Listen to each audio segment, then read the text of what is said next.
Psalm 27, Light in the Darkness. Morning prayer for a peaceful heart and a clear mind. There's something sacred about the morning. Before the world wakes up, before the notifications start buzzing and the demands of the day begin to press in, there is a stillness, a quiet invitation. It's in that space, when the sun has just begun to stretch its light across the horizon, that our hearts can most clearly hear the whisper of God. And in that moment, the very first breath of the day, we get to make a choice to enter the presence of the Lord, or to run ahead without Him. This is where Psalm 27 meets us, not just as a beautiful collection of words from King David, but as a declaration, a compass, a battle cry, and a love song all in one. When David wrote, "The Lord is my light and my salvation, whom shall I fear?" he wasn't simply making a poetic statement. He was proclaiming the foundation of his entire day, maybe even his entire life, and we can do the same. You don't have to have it all together to pray a prayer like Psalm 27. In fact, that's exactly why we need it. Life can feel like a battlefield. Fear shows up before we even pour our first cup of coffee. Anxiety creeps in as we check our phones.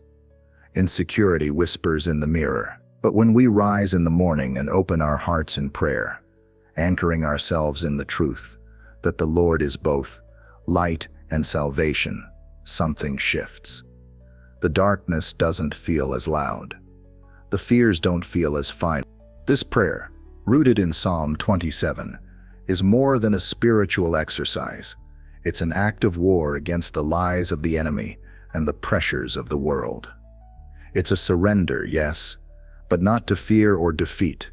It's a surrender to love, to trust, to the God who knows the path ahead even when we don't. So as we begin this journey through Psalm 27, let this be more than words spoken aloud. Let it become breath to your lungs. Let it become the way you walk into every morning, with a heart that is still, a soul that is steady, and a spirit that says boldly, "I will not be afraid." Let's begin, not with anxiety, but with confidence. Not with heaviness, but with hope. The Lord is here. And this morning, like every morning, belongs to Him. The Lord is my light and my salvation. These are not just poetic words to be admired. They are truth to be lived. When the alarm clock rings and your eyes open to a new day, what's the first thought that crosses your mind? For many, it's the weight of what's ahead, the tasks unfinished, the problems unresolved. But what if the first thing we did was speak these words, "The Lord is my light and my salvation"? Before the world gets a say, before your own thoughts can run wild, you place this truth at the center of your soul. Light for the path, salvation for the journey. It changes how you see everything. In the quiet moments when your heart is still tender from sleep, there is no greater comfort than knowing that God's presence is near. Not distant, not passive, but near, surrounding you like the first rays of sunlight peeking through your window. It's not just about asking God to be part of your day. It's about acknowledging that He already is. He is not waiting for an invitation. He is waiting for your attention. When David says the Lord is his light, he is speaking about vision, clarity, and direction. Light is what guides us through confusion. And God's light doesn't just illuminate the road ahead, it also reveals the peace within. Salvation is more than deliverance from sin. It's also rescue from the small, quiet drownings we experience daily.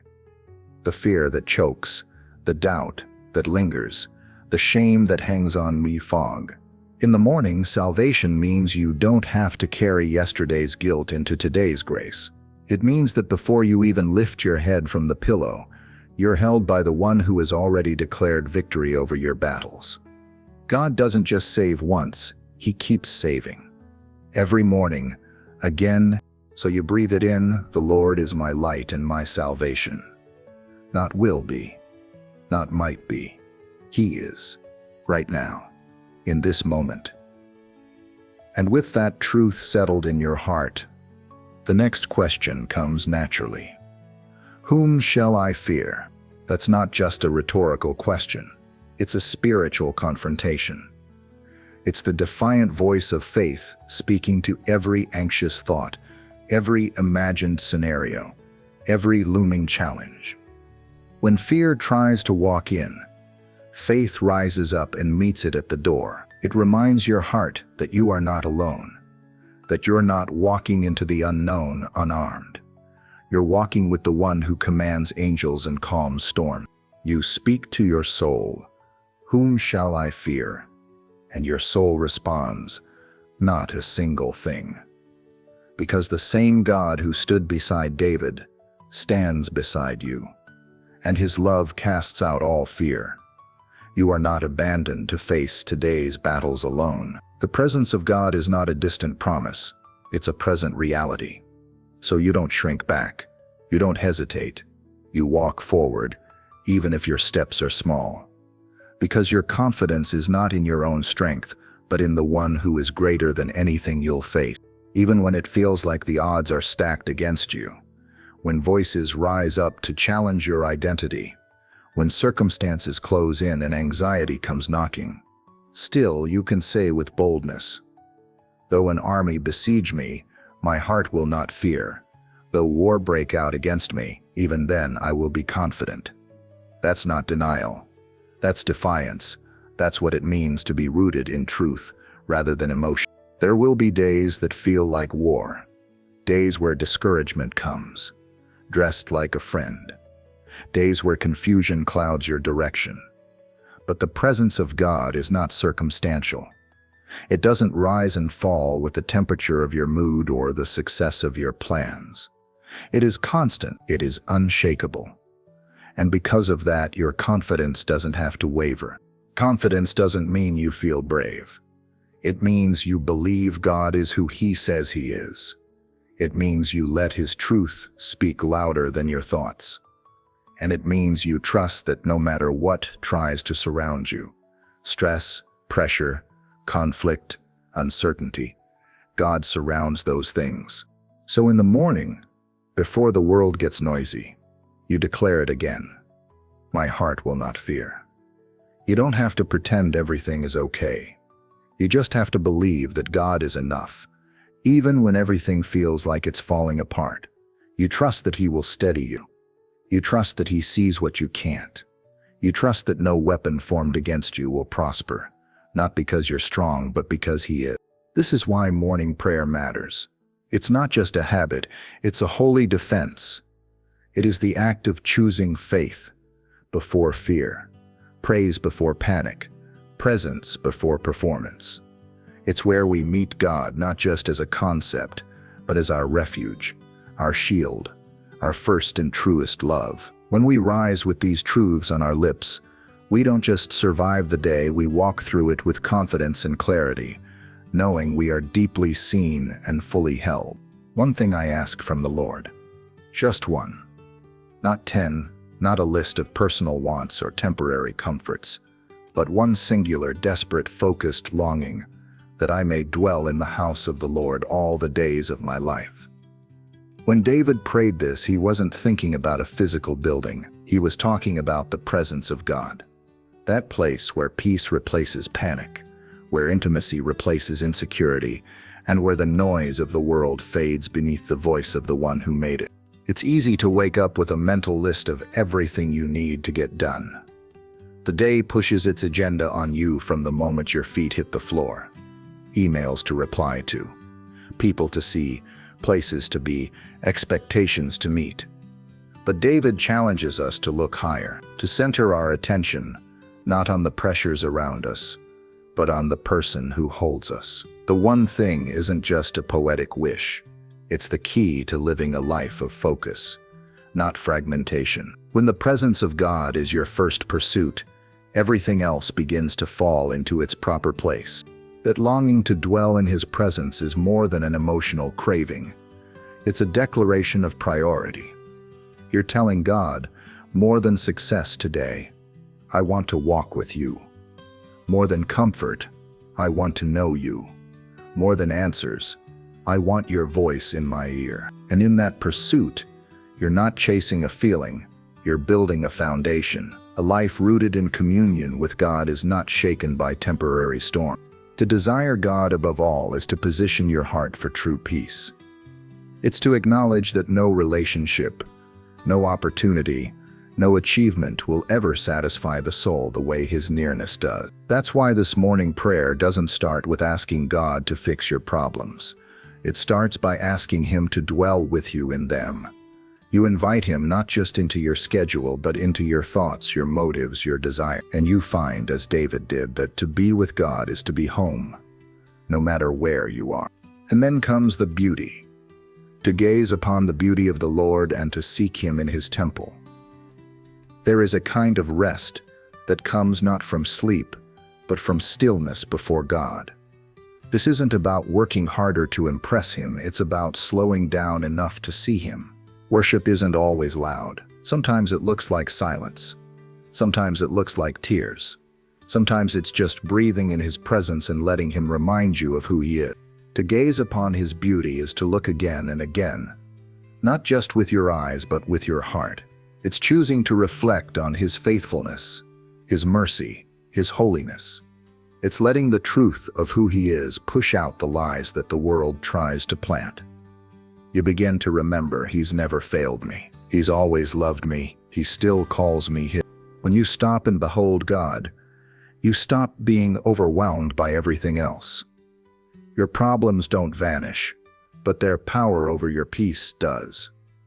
You begin to walk through your day not just with tasks on your to-do list, but with truth in your spirit. He is beautiful, and because He is beautiful, you are anchored, you are calm, you are whole. Then the promise unfolds, for in the day of trouble He will keep me safe in His dwelling. This is the reason we come to God in the morning, not to avoid trouble, but to face it with confidence. David didn't say trouble wouldn't come. He assumed it would, but he also knew something deeper. God doesn't abandon His children in the dark. He shelters them. In the moments when life feels fragile and unpredictable, when fear starts whispering worst-case scenarios, we hold tight to this promise. Trouble might come, but it cannot shake the refuge we have in God. He hides us in the shelter of His sacred place. That means your peace is not tied to your circumstances. It's hidden in the unshakable presence of your Father. There is no safer place than the presence of God. Not a relationship, not a bank account, not a plan, only Him. And when you've rooted your morning in Him, you begin to carry that refuge with you. You don't panic when things go sideways. You return to the quiet truth you started the day with. I am kept. I am covered. I am not alone. And then, with a heart that's been steadied in His presence, you're ready to ask, "Teach me your way, Lord." This is the shift from hiding in Him to walking with Him. It's not enough to simply be comforted. We also want to be guided, not by our feelings, not by culture, but by His voice. There are so many paths you could take today, so many choices, so many moments where you'll have to decide who you're becoming. And in each of those, this prayer becomes your anchor. Lord, teach me your way. You don't need all the answers, you just need His direction. You don't need to see the full map, you just need the next step. And when you walk with Him, that step is always sure. Asking God to teach you is an act of humility. It's confessing that your wisdom is limited, that your emotions aren't always reliable, that your perspective is incomplete. But it's also an act of faith, because it says, I believe you have a better way, a higher way, a holy way. So before the world teaches you how to think, how to react, how to chase success, let God teach you how to walk. Let Him show you how to respond to conflict, how to handle pressure, how to love people who are hard to love. His way leads to life, always. And in that morning moment of surrender, you're not just praying for direction, you're aligning your will with His. You're saying, even if your way is harder, I'll follow. Even if it takes longer, I'll trust you. Even if it means letting go of what I want, I choose you. That's the prayer of the surrendered heart. And it's a prayer He will always honor. I remain confident of this. I will see the goodness of the Lord in the land of the living. These words are not wishful thinking. They are not optimistic fluff for people who want to ignore reality. They are a battle-tested, spirit-breathed declaration of faith. And when you speak them in the morning, you are planting your feet firmly in hope, even when everything around you feels uncertain. David didn't write these words from a place of comfort. He wrote them surrounded by conflict, opposition, and threats. Yet still he says, I remain confident. That kind of confidence doesn't come from circumstances. It comes from the presence of God. There's something powerful about deciding, before anything else happens in your day, that you will believe in the goodness of God.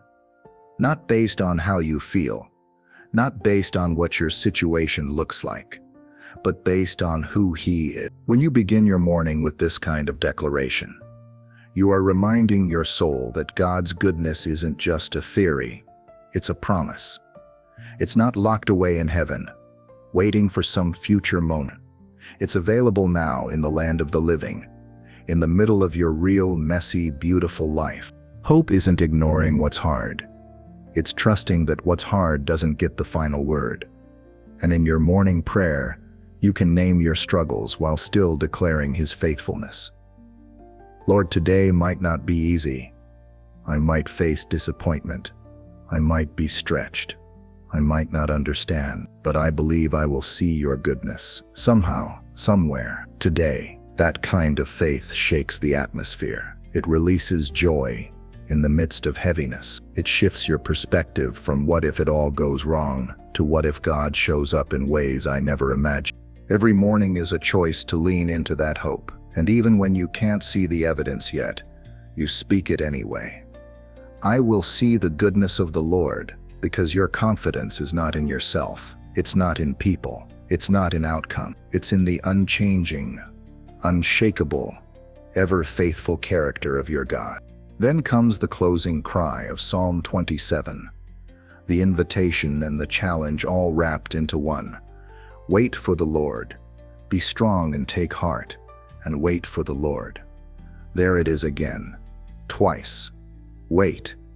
Because sometimes the hardest part of faith isn't believing God can do something. It's believing He will, and being willing to wait for Him to do it in His time and His way. In the morning, when you're eager to rush into your plans, when you feel the urgency of your responsibilities, waiting sounds counterintuitive. But spiritual strength is often found in stillness. Waiting doesn't mean doing nothing. It means refusing to move forward without Him. It means resisting the urge to fix things in your own power, or to chase solutions born out of fear. It means standing in quiet expectation, eyes fixed on the one who is never late. To wait for the Lord is to say, God, I trust you more than I trust my deadlines. I trust you more than I trust my feelings. I trust you more than I trust my own understanding. That kind of trust is not passive. It's powerful. It strengthens your heart. It grounds your emotions. It makes you bold in the waiting, not weary. And so you wait. Not with anxiety, but with anticipation. Not with impatience, but with quiet courage. You wait for God to speak, to guide, to open doors, to heal, to redeem, to reveal. You wait knowing that those who wait on the Lord will renew their strength. They will run and not grow weary. They will walk and not faint. And as your morning prayer comes to a close, your heart is no longer scattered. It's settled. Your fears haven't magically disappeared, but they've been put in their place, beneath the authority of your Savior. Your plans haven't all unfolded, but your trust has deepened. Your day hasn't even fully begun, but you've already declared who's in control. And it's not you, it's Him. This is what a Psalm 27 morning looks like. It's not polished. It's not rehearsed. It's real. It's raw. It's honest, and it's holy. It's not about reciting verses. It's about letting the truth of those verses become the foundation you build your day on. Every word of this psalm becomes a stone in the altar of your morning, a declaration that this day, like every day, belongs to God. So you rise from that place of prayer not just refreshed, but commissioned. Not just comforted, but empowered. You carry peace, not panic, strength, not striving, confidence, not confusion. And when the day tries to shake you, you remember where your strength came from. Not from caffeine, not from compliments, not from control, but from the presence of the Lord. And maybe before you walk out the door or open your laptop, you whisper it one more time, not just for your own heart, but as a message to the world and to every dark force that might come against you. The Lord is my light and my salvation, whom shall I fear? Let that be your anthem. Let that be your rhythm. Let that be your reality. Because the morning belongs to God, and so do you.